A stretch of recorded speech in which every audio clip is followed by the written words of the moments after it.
Hello दोस्तों, welcome back to my channel. हमारा topic चल रहा है सामाजिक नियंत्रण। इसके अंतर्गत हमने अभी तक अवधारणा और सामाजिक नियंत्रण की क्यों आवश्यकता है यानी उसके महत्व को जाना। आज इसी टॉपिक को आगे बढ़ाते हुए हम सामाजिक नियंत्रण के स्वरूप यानी उसके प्रकार को जानेंगे। देखिए, प्रत्येक समाज में नियंत्रण की व्यवस्था होती है, लेकिन सभी समाजों में इसके जो प्रकार या स्वरूप होते हैं वो अलग अलग पाए जाते हैं। इसका कारण यह है कि समाज और सामाजिक संबंधों की जो प्रकृति होती है और साथ ही सामाजिक दशाएं जो होती हैं और व्यक्तिगत व्यवहार जो पाई जाती हैं समाज में, वो सभी समाज में अलग अलग पाई जाती हैं। विद्वानों ने सामाजिक नियंत्रण के अलग अलग प्रकार या स्वरूप का उल्लेख किया है। जैसे पहला प्रकार है चेतन व अचेतन नियंत्रण। इसे समाजशास्त्री कूले और समाजशास्त्री एल बर्डन ने दिया है। इन्होंने बताया है कि सामाजिक नियंत्रण के दो स्वरूप होते हैं, चेतन व अचेतन। अब अगर हम बात करें चेतन और अचेतन की, तो ये नियंत्रण क्या होते हैं कि ये कहीं ना कहीं समाज से बने हुए, समाज से जुड़े हुए होते हैं। लेकिन चेतन के अंतर्गत क्या होता है कि कुछ व्यवहार इसमें ऐसे रखे गए हैं जिनके प्रति हम अधिक सचेत होते हैं और यह ध्यान रखते हैं कि उनके निभाने में कोई त्रुटि न हो जाए। जैसे प्रथा, कानून और लोकाचारों द्वारा किए जाने वाला नियंत्रण, ये सभी चेतन नियंत्रण के अंतर्गत आते हैं, क्योंकि उन्हें लागू करते समय हम उनकी उपयोगिता और लाभ को भी ध्यान में रखते हैं कि किस तरह से ये हमारे समाज के लिए अच्छा है और उपयोगी है। और दूसरा जो है अचेतन नियंत्रण, इसमें क्या होता है कि हम ये देखते हैं कि कुछ व्यवहार ऐसे हैं जो हमारे व्यक्तित्व और आदर्श और साथ ही सामाजिक मूल्यों के अंग बन चुके हैं और जिनका हमारे मस्तिष्क और कहीं न कहीं हमारे आचरण पर इसका स्थायी प्रभाव होता है। उनका पालन करने के लिए हमें ज़्यादा सोचना नहीं पड़ता है, बल्कि हम स्वतः ही वैसा आचरण करने लगते हैं। जैसे हम इसमें ले सकते हैं परंपरा हो गई, हमारी संस्कृति, धार्मिक विरासत जो होती है, पीढ़ी दर पीढ़ी हर समाज में अलग अलग संस्कृति, धर्म के जो निभाने के आचरण होते हैं वो अलग अलग होते हैं। ये सभी कहीं ना कहीं अचेतन नियंत्रण के अंतर्गत आते हैं।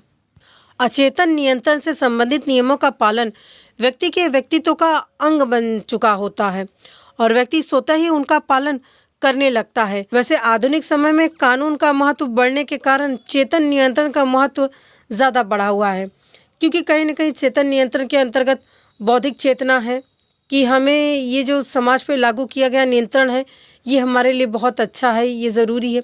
और ये अचेतन क्या है, ये परंपरावादी है। तो कुछ ऐसे परंपरा या रूढ़ियाँ होती है जिन्हें हमें पीछे छोड़ना होता है, तो वो परिवर्तित होता रहता है। लेकिन तो इस तरह से हम ये कह सकते हैं कि आधुनिक समय में चेतन नियंत्रण का महत्व बहुत बढ़ चुका है, अचेतन का घटा है। सामाजिक नियंत्रण के अंतर्गत दूसरा जो स्वरूप है या प्रकार है उसे समाजशास्त्री कॉल मैनहीम ने दिया है, जो है प्रत्यक्ष और अप्रत्यक्ष नियंत्रण।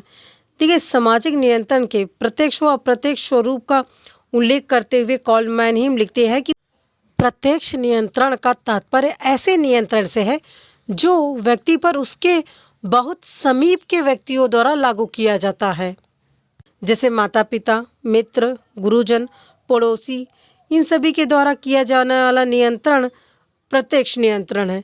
यह नियंत्रण प्रशंसा द्वारा, आलोचना, सम्मान या पुरस्कार के रूप में किया जाता है।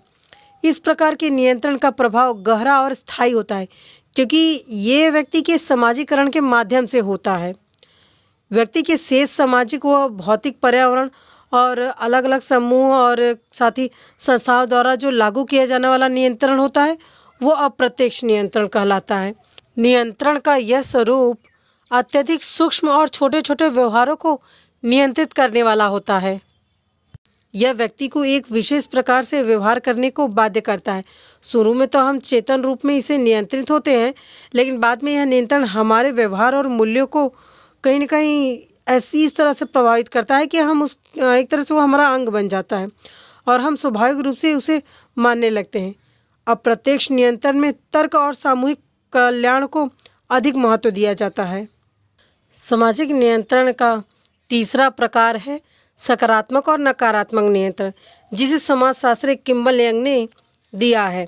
यानी समाजशास्त्री किम्बल यंग ने सामाजिक नियंत्रण को सकारात्मक एवं नकारात्मक दो भागों में बांटा है।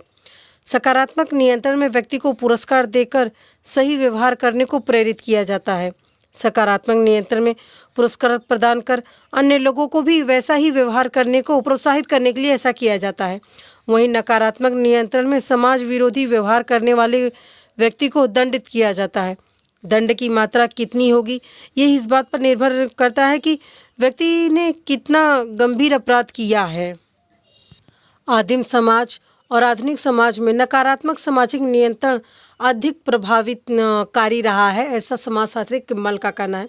और आज के समय में हम देख भी रहे हैं कि किस तरह से जो नकारात्मक सामाजिक नियंत्रण है वो ज़्यादा प्रभावित है, क्योंकि नकारात्मक जो सामाजिक नियंत्रण है इसके अंतर्गत क्या किया जाता है कि दंड उपहास के रूप में भी दिया जाता है, यानी किसी का मजाक उड़ाया जाए, अरे तुमने ऐसा किया वैसा किया। और कहीं व्यंग्यात्मक आलोचना भी की जाती है, उसे कई चीज़ों से बहिष्कार भी किया जाता है। बहिष्कार वाली रीति ज़्यादातर ग्राम में पाई जाती है। अगर कोई किसी प्रकार का कोई ऐसा काम कर दे जो समाज में नहीं चल रहा है तो उसे बहिष्कार कर देते हैं अपने समाज से। और साथ ही जुर्माना, मृत्युदंड आदि ये भी सभी कानून द्वारा जो लागू किया जाता है, ये सभी नकारात्मक के अंतर्गत आते हैं। तो इस तरह से समाजशास्त्री किम्बल यंग ये कहते हैं कि सकारात्मक और नकारात्मक नियंत्रण ये सामाजिक नियंत्रण के दो स्वरूप है, और इसमें सबसे ज़्यादा जो प्रभावकारी है वो नकारात्मक नियंत्रण है, जो कि आदिम समाज में भी पाया जा रहा था और आज के जटिल समाज में भी ये पाया जाता है। चौथा है संगठित, असंगठित तथा सहज सामाजिक नियंत्रण। देखिए इसमें क्या है कि समाजशास्त्रियों ने, जैसे समाजशास्त्री गुरविच और मूर ने सामाजिक नियंत्रण के 3 स्वरूप बतलाए: संगठित, असंगठित और सहज नियंत्रण। देखिए संगठित नियंत्रण का अर्थ उस नियंत्रण से है जो अनेक छोटी बड़ी एजेंसियों और व्यापक नियमों द्वारा व्यक्तियों के व्यवहारों को प्रभावित करता है। इसका विकास नियमित रूप से होता रहता है और इसे स्वेच्छाचारी प्रकृति का कहा जा सकता है। इसमें व्यक्ति के अधिकारों और कर्तव्यों को स्पष्ट रूप से परिभाषित किया जाता है। शिक्षण संस्थान, परिवार, राज्य, बैंक आदि द्वारा लागू किए गए नियंत्रण इसी श्रेणी के अंतर्गत आते हैं। तीसरा जो है असंगठित नियंत्रण, इसमें सांस्कृतिक प्रतीक या नियम आते हैं, जैसे दैनिक जीवन में इनका प्रभाव सर्वाधिक देखने को हमें मिलता है। संस्कारों, परंपराओं, जनरीतियों, लोकाचार द्वारा किए जाने वाला नियंत्रण इसी प्रकार के अंतर्गत आता है। और जो तीसरा है सहज नियंत्रण, इसका हम इस तरह से इसको बता सकते हैं कि व्यक्तियों के अनुभव, मूल्यों, आदर्श, विचार और जो आवश्यकता के अनुसार जो उनकी सुविधा के लिए किए जाने वाले जो नियम होते हैं वो सभी इसके अंतर्गत आते हैं। व्यक्ति अपनी आवश्यकताओं की पूर्ति के लिए खुद ही कुछ ना कुछ करता है कि हमें ऐसे करना चाहिए, ऐसे नहीं करना चाहिए, तो ये अच्छा रहेगा, और कुछ व्यवहारों को सीखता है। व्यक्ति स्वयं अपने अनुभव और आवश्यकता के कारण कुछ नियंत्रणों को स्वीकार करता है और कुछ को नहीं। इस प्रकार का नियंत्रण सहज प्रकृति के अंतर्गत आता है और इसका प्रभाव भी अधिक होता है। कानून की तरह यह व्यक्ति पर थोपा नहीं जाता है। धार्मिक नियमों को हम सहज नियंत्रण के अंतर्गत ले सकते हैं। सामाजिक नियंत्रण के अंतर्गत 5वां पॉइंट है सत्तावादी एवं लोकतांत्रिक या फिर प्रजातांत्रिक नियंत्रण। समाजशास्त्री लेपियर ने सामाजिक नियंत्रण को सत्तावादी एवं लोकतांत्रिक 2 भागों में बांटा है।